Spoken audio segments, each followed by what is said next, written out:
से बेसिकली मेरा घर होता है यूपी के अंदर, एक डिस्ट्रिक्ट बदायूं है। मैं वहाँ का एक टाउन है सहसवान, और मैं हिंदी मीडियम से बेसिकली पढ़ाई किया था, और मेरी सारी एजुकेशन गवर्नमेंट स्कूल में हुई। फिर मैंने वहाँ से फार्मेसी किया, बैचलर फार्मेसी। फिर मैंने एक कोर्स किया डॉक्टर ऑफ फार्मेसी करके, 3 साल का, बैचलर डिग्री के पास में। फिर उसके बाद मेरी जॉब लगी थी वहाँ पर, तीर्थंकर महावीर यूनिवर्सिटी है मुरादाबाद यूपी के अंदर। तो मैंने वहाँ 4-5 महीने काम किया था। उसके बाद मैं जॉब सर्च कर रहा था अब्रॉड में एज ए लेक्चरर की। तो फिर मेरी जॉब हो गई थी मलेशिया में। तो मलेशिया में मैं रहा वहाँ पर आसपास 3 साल 10 महीने के आसपास मैं वहाँ पे जॉब किया। और उसके बाद फिर मैं जो है यहाँ पर ऑस्ट्रेलिया में मुझे गवर्नमेंट फेलोशिप मिल गई पीएचडी के लिए। फिर मैं यहाँ आ गया। जब मैं बेसिकली ऑस्ट्रेलिया आया था तो मैं स्टूडेंट वीजा पर आया था। तो मैं आया था यहाँ पर 18 नवंबर 2017 को। तो बेसिकली मैं यहाँ पीएचडी करने आया था। तो पीएचडी को आपको पता है कि 3.5 साल लग जाते हैं। और जो जीटीआई जो वीजा होता है, इसमें एक एलिजिबिलिटी ये होती है कि अगर आप फाइनल ईयर में हैं अपनी पीएचडी के, और 6 महीने अगर आपके बचते हैं पीएचडी में, तो आप अप्लाई कर सकते हो इस वीजा के लिए, है ना। तो ये हमने अप्लाई कर दिया था वहां पर। फिर हमको आ, बहुत सारा जो ना मैंने अप्लाई किया था बेसिकली, ये 2020 में किया था। और मैं इनविटेशन का वेट कर रहा था कि इनविटेशन मुझे कब आएगा, है ना। तो बहुत सारे लोगों ने इस टाइम पे किया था। तो क्या हुआ था कि वो बहुत ज्यादा एप्लीकेशन जो है लाइन अप हो गई थी।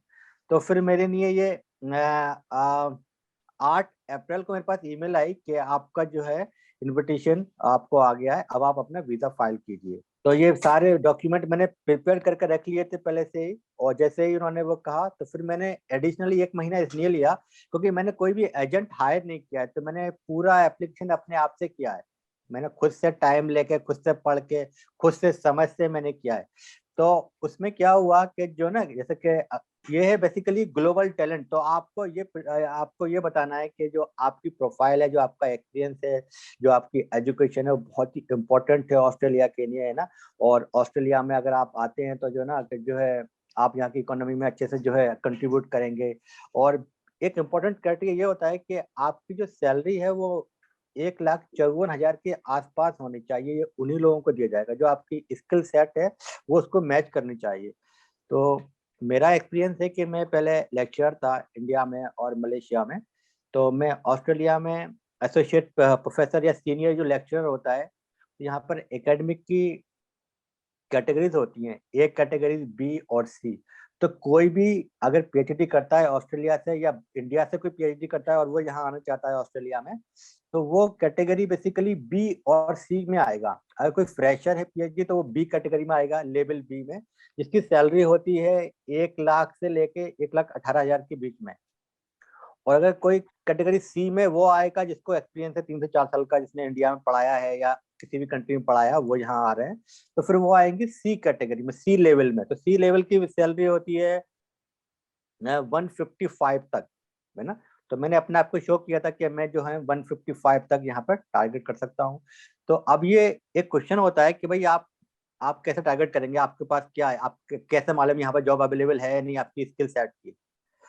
तो उसके लिए आप क्या करते हैं, मैंने क्या किया, जो यहाँ की जो सीक वेबसाइट है, तो मैं वहां पे गया। फिर मैंने वहां पर जितने भी एडवर्टीजमेंट थे, मैंने कौन कौन सी जॉब पे मैंने अप्लाई किया हुआ था, या जो जो जगह आप जॉब पे जाते हैं ना एडवर्टीजमेंट, तो वहाँ दिया हुआ होता है कि ये जॉब में इतनी सैलरी है। तो मैंने 1,55,000 के आसपास जो भी मेरे स्किल सेट के अंदर आ रही थी, मैंने 10 ऐसे एडवर्टीजमेंट लिए और मैंने उनको लगा दिया एविडेंस के प्रोग्रेस पे कि मैं जब यहाँ मुझे ये वाली जॉब मिल जाएगी, क्योंकि मैं अनएम्प्लॉयड था।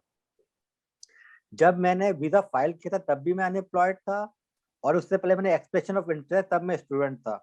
अगर आप पढ़ेंगे उनका क्राइटेरिया तो आपको लगेगा बहुत ज्यादा कॉम्प्लिकेटेड है, बट रियल में इतना कॉम्प्लिकेटेड नहीं है, बहुत ही इजी है। अगर आप कोई भी वीजा फाइल करते हैं यहाँ पर, जैसे 491 है या 189 है या 19, तो उसका बड़ा टिपिकल सिस्टम है। मैं गया नहीं हूँ पर मुझे पता है बहुत सारे लोगों ने किया है। मगर इसमें क्या है, ग्लोबल टैलेंट में उन्होंने एक फॉर्म दिया हुआ है, उस फॉर्म को भर देना है अपना। और उन्होंने 1-2 पेज का आपको अपने बारे में लिखना है, बेसिकली इसको बोलते हैं ईओआई, एक्सप्रेशन ऑफ इंटरेस्ट। तो ये डॉक्यूमेंट बहुत ही इंपॉर्टेंट है। आप 1 दिन में लिखें, 1 वीक में लिखें, 1 महीने में लिखें, ये आपको बहुत ही अच्छी तरह से लिखना है बेसिकली। और आपने ये अच्छी तरह से लिख दिया, आपने उसको समझा दिया ऑफिसर को कि आपकी जो स्किल्स है, फॉर एग्जाम्पल जैसे मैंने बताया कि भाई मैंने बैचलर ऑफ फार्मेसी किया, फिर मैंने डॉक्टर ऑफ फार्मेसी किया, फिर मैंने यहाँ पर जॉब किया, फिर मेरे पास ये स्किल्स है और ऑस्ट्रेलिया में ये कर सकता हूँ, मैंने रिसर्च किया है। और बेसिकली हर एक रिसर्चर जो होता है उसकी एक अपनी एक रैंकिंग होती है जो गूगल देता है, गूगल स्कॉलर करके। तो आपकी कितनी रैंकिंग है, उसके अंदर कितने आपके साइटेशंस हैं, कितने आपकी पब्लिकेशंस हैं, है ना, और क्या आपने कहाँ कहाँ जॉब किया है आपने, और कितने लोग आपको जानते हैं। और आपकी जो रिसर्च है, बेसिकली इंपॉर्टेंट बात ये होती है कि आपकी रिसर्च को पूरी दुनिया में लोग उसको कैसे देखते हैं। उसको हम बोलते हैं कि साइटेशन आपकी रिसर्च को कितना मिल रहा है। मतलब आपने एक पेपर छापा तो उसको 100 दूसरे लोगों ने भी उस पे टॉपिक पे रिसर्च किया। मतलब आपका जो टॉपिक है बहुत ही रिलेवेंट है, बहुत ही इंपॉर्टेंट है आपकी फील्ड के लिए, है ना, इस पे आप काम कर रहे हैं। तो मेरा जो बेसिकली काम था इन्फेक्शियस डिजीज पे था, जैसे कि मर्स हो गया, इबोला हो गया, और अभी जो है कोविड चल रहा है। तो ये सारी चीजों पे मैंने पहले काम किया था। और यहाँ पर मेरी पीएचडी थी जो है डायबिटीज पर। तो डायबिटीज भी बहुत ही जो है हाईली प्रेवलेंट है ऑस्ट्रेलिया के अंदर, तो बहुत ही रिलेवेंट है। अब ये जब मैंने फाइल किया था तो उस टाइम पे इतना डॉक्यूमेंट नहीं मांगते थे। आज की डेट में अगर आप जाएंगे तो बहुत ज्यादा डॉक्यूमेंटेशन मांग रहा है, और आपको आज की डेट में जो है वीजा चाहिए ग्लोबल टैलेंट। जैसे कि फॉर एग्जांपल F1000 करके एक फॉर्म होता है, वो आपको कोई भी ऑस्ट्रेलियन सिटीजन या ऑस्ट्रेलियन पीआर होल्डर है उससे लेना पड़ेगा। मतलब जो आप बोल रहे हैं कि आप बहुत ज्यादा टैलेंटेड है अपनी फील्ड के, तो कोई बंदा उसको एंडोर्स करेगा जो ऑस्ट्रेलियन सिटीजन होगा। फॉर एग्जांपल मैं फार्मेसी से था, है ना, तो मेरी जो प्रोफेसर है जिनके अंडर मैंने पीएचडी किया है, तो उन्होंने मेरे लिए दिया।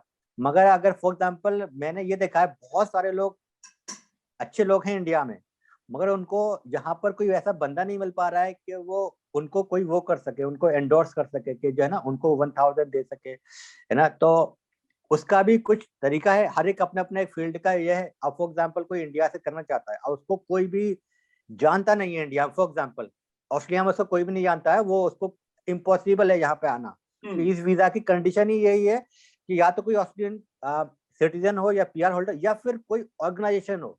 हाँ, इस वीजा की एक इंपॉर्टेंट बात ये भी है, फॉर एग्जांपल अगर आप पीएचडी नहीं भी हैं तो भी डजंट मैटर, मगर आपकी स्किल अगर 1,55,000 के आसपास अगर आपको सैलरी यहाँ मिल सकती है ऑस्ट्रेलिया में, जैसे बहुत सारे लोग आईटी वाले लोग हैं जिसको किसी को 10 साल का एक्सपीरियंस या 8 साल का एक्सपीरियंस है, तो इंडिया में यहाँ पर सैलरी इतनी मिलती है 1.5 लाख के आसपास ऑस्ट्रेलिया में। तो उन लोगों को भी ये वीजा मिल रहा है। और उन लोगों के लिए जैसे कि वो कराना पड़ता है कि उनको स्किल असेसमेंट करानी पड़ती है ना, एसीएस के थ्रू। और जो कुछ ऑर्गेनाइजेशन होती है, फॉर एग्जांपल जैसे मैं फार्मासिस्ट हूँ, तो जैसे ऑस्ट्रेलियन फार्मासिस्ट एसोसिएशन है यहाँ पर, आप उनको कांटेक्ट कर लीजिए, उनको बताइए कि मेरा ऐसा ये स्किल्स है, मैंने ये किया हुआ है और मैं ये वीजा करना चाहता हूँ। तो बहुत सारे लोगों को ऐसी एसोसिएशन भी उनको दे देती है letter. Thank you so much. मैं बस नहीं कहना चाहूंगा कि अगर आप सरकारी आप कहीं भी पढ़ रहे हैं, डजंट मैटर, इतना मैटर नहीं करता है। आपको जो है एक आप बस पढ़ते जाइए, अच्छी तरह से पढ़िए, और अपना बेसिकली गाइडेंस बहुत ही इंपॉर्टेंट है। आपको अगर आगे बढ़ना है, अगर आपके पास गाइडेंस नहीं है ना, गांव के स्कूल्स में क्या होता है, वहाँ इतनी गाइडेंस नहीं होती है कि आपको ये करना है, आपको इसके लिए आपको ये करना पड़ेगा, उसके लिए आपको ये करना पड़ेगा। तो मैं खुद से ही, मेरा यूट्यूब चैनल है डॉक्टर अकरम अहमद के नाम से, मैं उस पर वीडियो बनाकर डालता रहता हूँ हर एक प्रोफेशन के, स्पेशली मेडिकल मेरा अपना है, कोई डॉक्टर है, नर्स है, फार्मासिस्ट, फिजियोथेरेपिस्ट, उस टाइप से। और तो मैं अपनी टिप्स देता रहता हूँ कि आपको अब आगे क्या करना चाहिए, कि आपको इंडिया से आप बाहर आ सके, जैसे ऑस्ट्रेलिया आ जाएं या यूएस कनाडा, आपको कहीं भी जाना है, तो मैं ऐसा करता रहता हूँ।